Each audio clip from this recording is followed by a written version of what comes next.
Dear students, I had shared certain videos, especially for the students in grade 10 and 11, in my YouTube channel, and I got certain requests to do a paper class. So, in that purpose, I thought of having a free session on the 30th of July, and I have created that WhatsApp group. Most of you have joined by using that group invitation. The paper for this free session will be shared on the 28th of July. And until then, I told you I will share certain MCQs. So I have put about one MCQ a day. Now altogether there are about 7 MCQs. So I will discuss these now. And it's better if you can share this further with your friends, then they also can make use of this, because you will get the blessings once you share your knowledge rather than saving it with you only. Right, so we'll discuss the answers for these MCQs. Right, the first one is based on finding the chemical formula. So the students who are very familiar with this don't need to write anything, they can just get the answer. But for the convenience of all of you, I will just explain it like this. Now, you know, when we are writing a chemical formula, we exchange the valencies of the components. The components may be either two elements, or sometimes an element and a radical, or sometimes in between two radicals. You know, a radical is a cluster or a group of charged atoms. Right.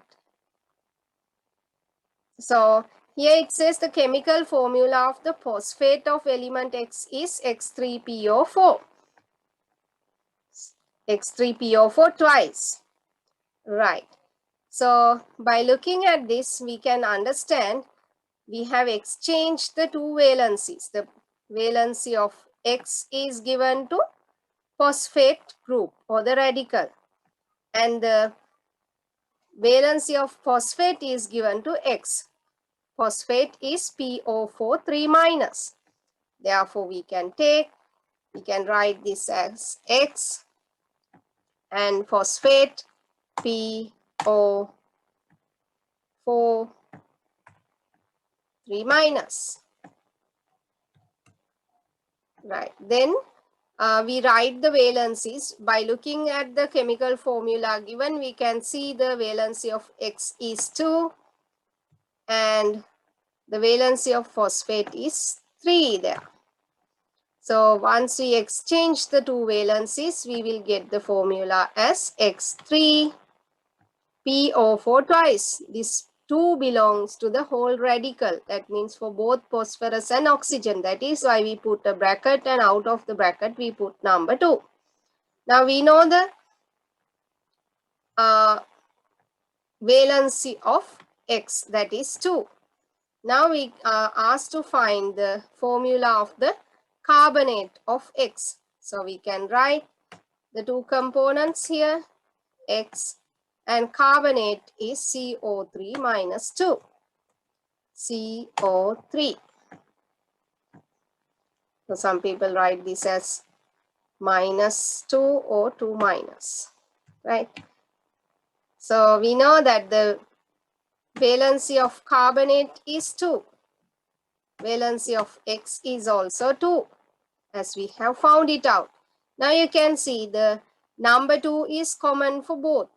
When we are writing a chemical formula, we write the simplest ratio in between the components. Now, as this is 2:2, we can take it as 1:1. Therefore, the formula is XCO3. XCO3. So, the answer is the third answer, XCO3. So, you have to remember the valencies of the first 20 elements as well as the table that you are given regarding the radicals. Right. Then we'll move on to question number 2.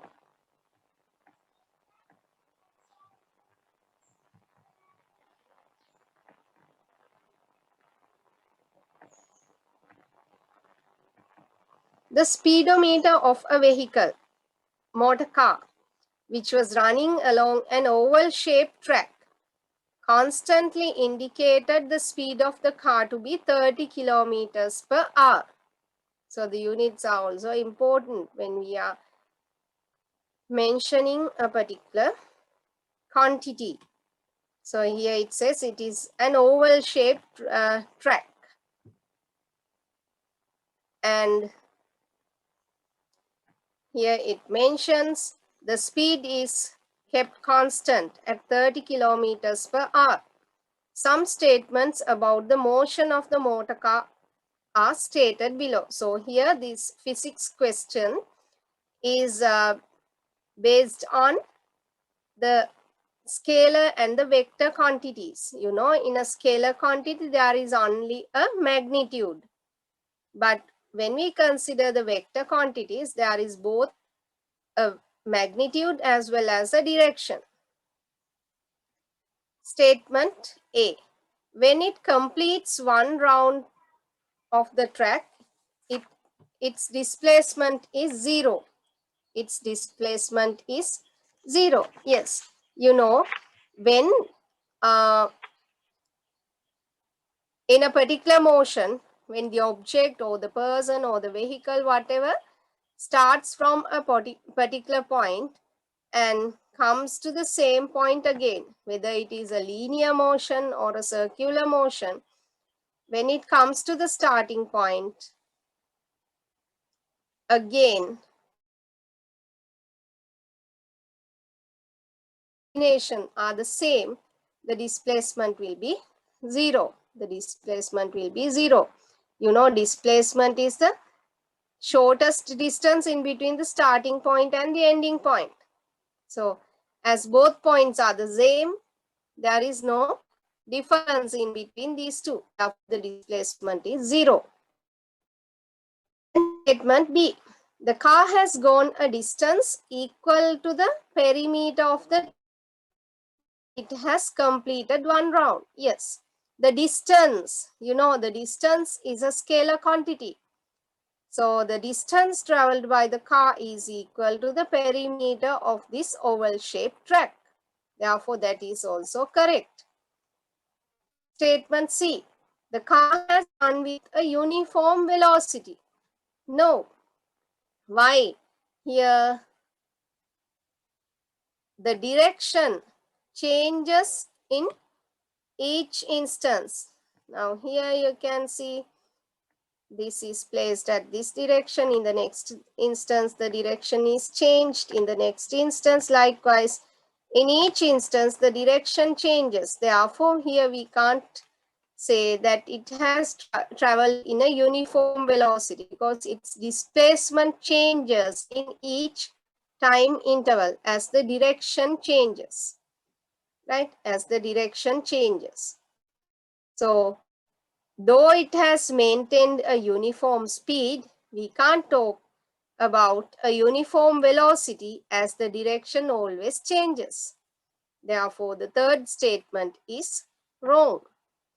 Therefore, the correct statements are A and B only. A and B only. Okay.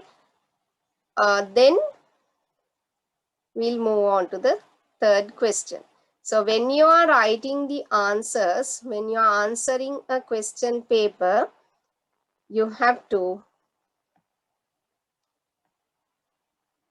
consider certain things because when correcting the answer scripts of students, we find that though they have knowledge, the method that they present their answer is not up to the level. Not up to the level means they haven't written the answers in order to get the marks, right?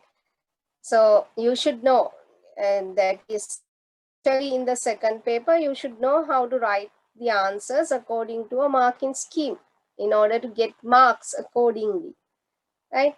So this is the third set of questions that I had shared on the third day. Here you are given a table. There are 5 particles. They have mentioned A, B, C, D, and E. Number of protons, number of neutrons, and the number of electrons are given. Right. From these, the isotopes are, the isotopes are the atoms of the same element having different mass numbers. Atoms of the same element having different mass numbers. Their number of protons or the atomic number is the same. Atomic number is the same. The mass number is different because of the difference in the number of neutrons. The mass number is obtained by the sum of the number of protons and number of neutrons. So the isotopes are different in their number of neutrons. So here you have to find the elements with the same number of protons but different of neutrons. So here 17, no any other element. Here we can see 20 and 20. D and E are having the same number of protons. That means the atomic number is the same. But they have different numbers of neutrons. Therefore, the isotopes here are D and E. The answer 3. Then a positive ion is. How the atoms make positive ions?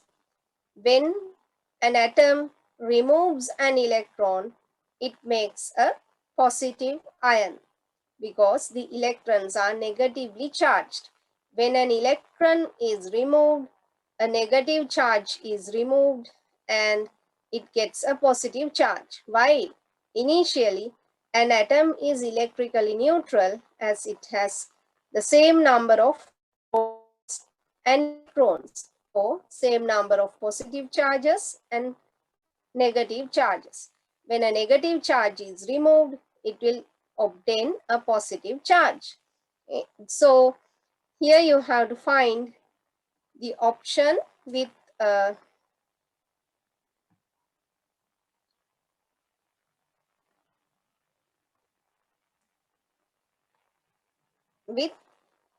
an increased number of protons and less number of electrons. So normally the number of protons should be equal to the number of electrons, but we have to find a particle with higher number of protons than the number of electrons. B, the two numbers are the same. C, the number of protons is high and the number of electrons is less. The difference is 2. Therefore, a positive ion is C. C is the positive ion. In the case of A, we can see 17 protons are there and 18 electrons. Therefore, A is a negative ion. A is a negative ion. Right? Then, next one. The neutral particle or particles is or are the neutral. For it to be neutral, the number of protons should be equal to the number of electrons. So here we can see E is having 20 protons and 20 electrons. Here it is the same for D. C is not like that and B is also like that. So we can select the 3 particles B, D and E. B, D and E. Therefore, the answer is the 4th one. Then the alloys. Here you are given names of some metallic substances. A is copper, it is a pure element. Brass is a mixture of metals, so it is an alloy. Bronze is also an alloy. Duralumin,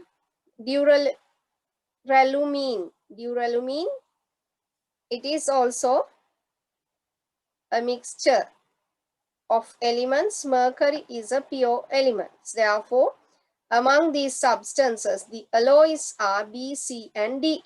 B, C and D. The answer is 2. Okay. So here we have discussed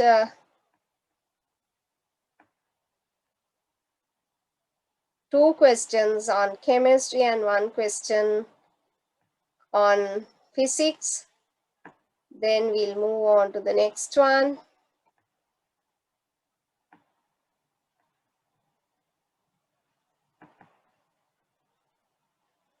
This is the next question. I will share it with you.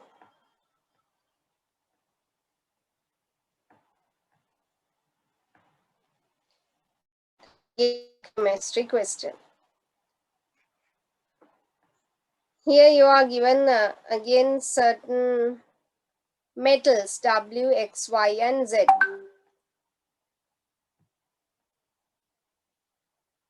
You are given how they react with dilute hydrochloric acid, with steam, and with cold water. You know, the most reactive ones will react even with cold water. For example, we can take sodium. And the least reactive ones will not react with cold water.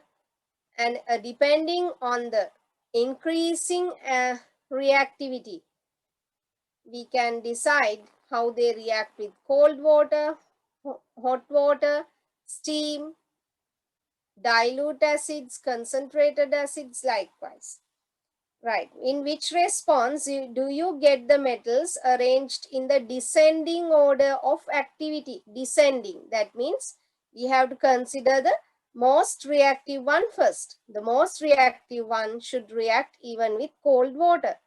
Then X reacts even with cold water. Therefore, X should be the first one with the highest reactivity. Then, so we can select the answers. Here there are two answers, 2 and 3 with X first. Then we'll move on to steam. So out of these two sets, you can see X reacts with steam because it is more reactive, and then Z reacts with steam. So Z should be the next element with the higher reactivity, Z. Then with dilute hydrochloric acid, so X and Z should definitely react. Then W also has reacted with dilute hydrochloric acid. Therefore, third one should be W. And finally, Y. So we can select the answer X, Z, W, and Y. The descending order of reactivity. So that how we selected the answer, the least reactive ones even react with cold water. Next, we have to see whether they react with hot water, but here there is no any option with hot water. Then steam, with steam, how they react.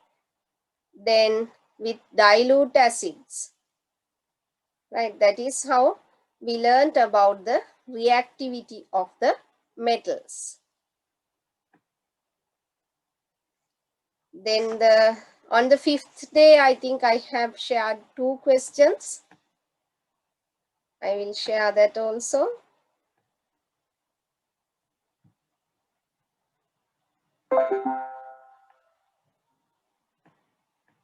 Day 5.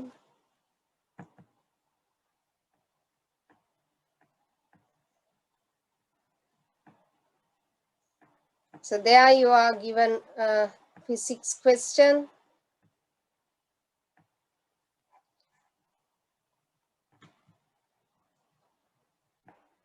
The force acting upon a piece of iron that is being attracted towards a magnet. Here this is a single word, towards a magnet, increases gradually as it comes closer. So when the piece of iron getting attracted to a magnet, its speed increases because the force exerted by the magnet on the piece of iron, the attractive force, increases.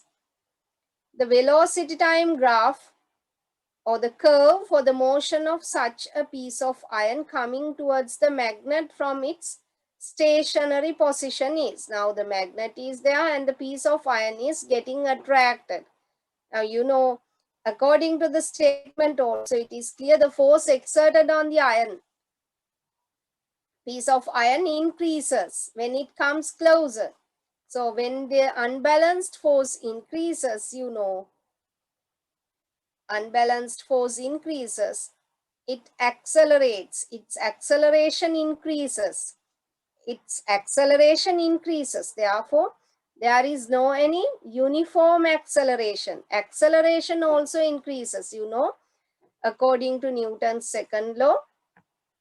There is an equation F equals ma. F equals ma. So, you know, when the unbalanced force increases, acceleration also increases as the mass is a constant. Mass of the piece of iron is constant. No? So the once the external force increases, the acceleration also increases. So a velocity time graph.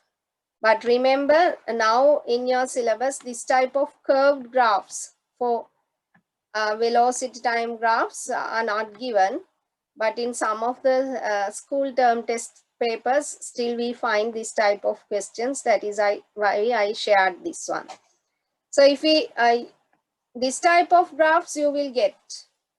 So here in this, in the first one, it indicates a uniform acceleration because you know the slope of a velocity time graph, shows the acceleration. What do you mean by the slope? That means the difference in y coordinates divided by the difference in x coordinates. So velocity, change in velocity divided by time is acceleration. Therefore, the slope of this graph will show the acceleration. As the slope is a constant, we call this as a uniform acceleration. That is the first one.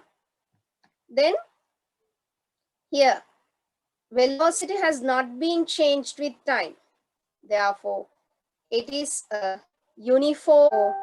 When the slope increases, we know that the acceleration also increases. The slope increases and the acceleration increases. Therefore, the answer is the fourth one. Here, the slope decreases with time. So it is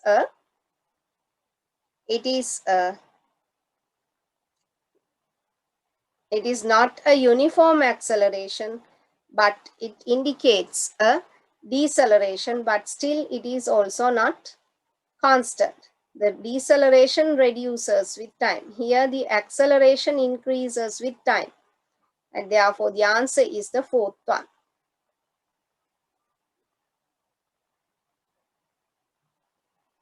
Then next one. The gases that may be emitted when a piece of vulcanized rubber is burnt up.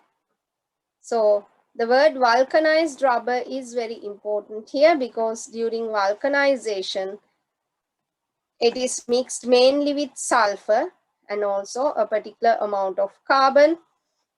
So in any plant or animal material, you know, carbon is a main component in most of them.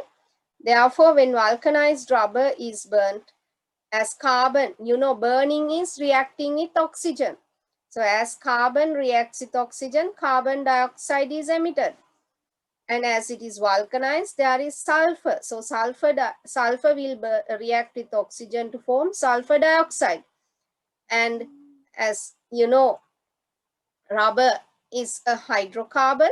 So it essentially contains carbon and hydrogen. So once hydrogen reacts with oxygen, water vapor is given out. Therefore, the answer is the second one, carbon dioxide, sulfur dioxide, and water vapor. And then this is the last two questions that I have shared.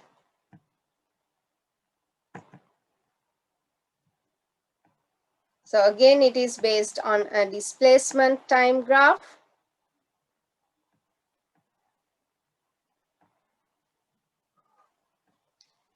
The displacement time graph given here is relevant to which motion stated below. So you know, in a displacement time graph, this type of a shape will indicate a uniform velocity. And here the displacement has not been changed with time. Therefore, it indicates a stationary instance. That means the object does not move. The object is at rest, stationary.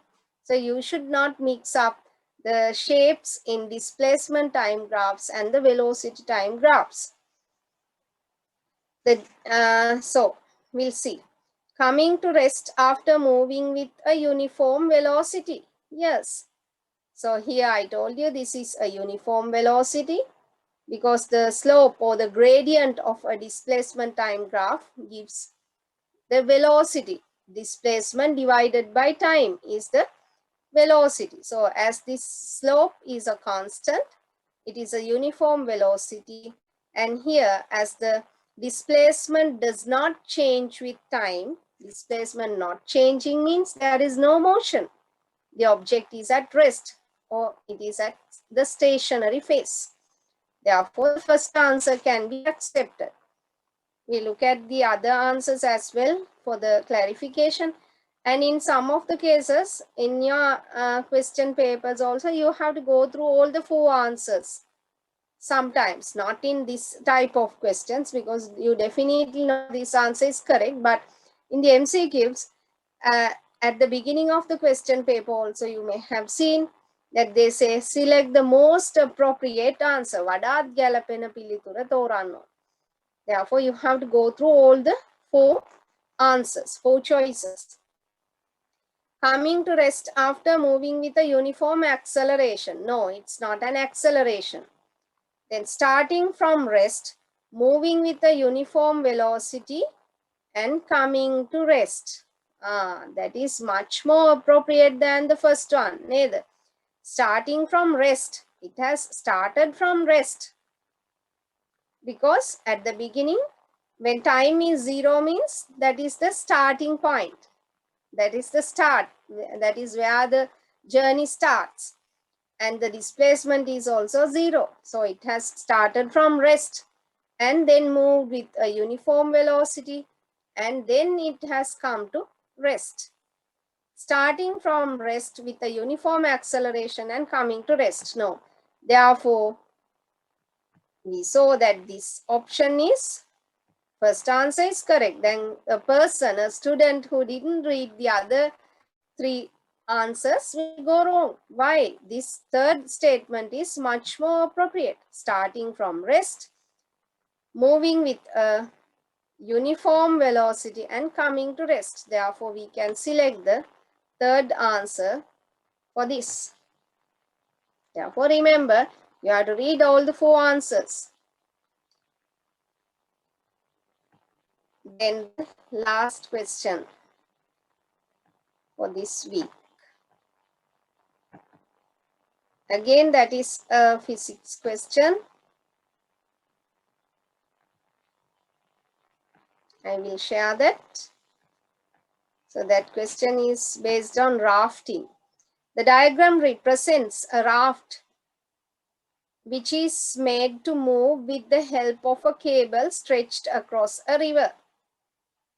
So now there is a bridge across the Kalani River near the Kalani temple, but when we were small, there was no bridge. So people were used to go to that Egoda Kalani temple by using this type of a raft. Still it is available. Once you go there, you can have a look.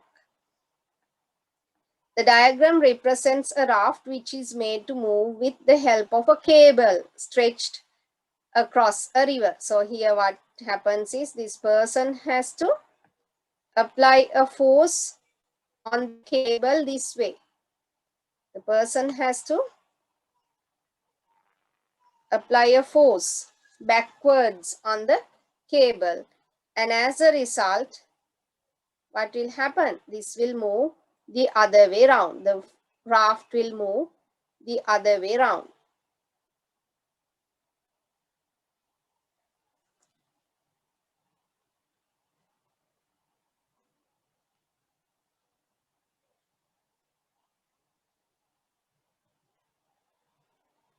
So according to Newton's third law of motion, this is the action which is applied this way, and this cable will apply a backward force to the opposite direction. So this will move towards this way. This will move from Y to X. Consider the following statements made about its motion. When the person pulls the cable towards himself, the raft moves towards X. Yes, it is correct. It is correct. When the person pulls the cable towards himself, the raft moves towards Y. No, if the first one is correct, this should be wrong. The friction between the raft and the man is greater than the friction between the raft and the water. Yes, the friction between the raft and the man. Now, as the man is standing on the raft, there is a friction, and once he pull the chain or the cable, his feet also try to move, but because of the friction, he does not move. But the raft moves on water. Here it says the friction between the raft and the man is greater. Yes, as the friction is greater, the man does not move on the raft than the friction between the raft and water. Yes, as the friction in between raft and water is less, the raft moves. You know, in order to make a motion, we have to exceed the static frictional force and reach the limiting frictional force. So, you know, limiting frictional force is somewhat greater than the dynamic frictional force, which is applied on a moving object. Therefore, the statement C is also correct. Therefore, the correct statements are A and C. Right. So, hope you got some important knowledge out of this. So, we'll discuss some more questions on the 30th of July, early in the morning at 5 o'clock. So, you can share this with your friends further, and you can join the session in the morning on the 30th of July at 5 o'clock. Stay safe.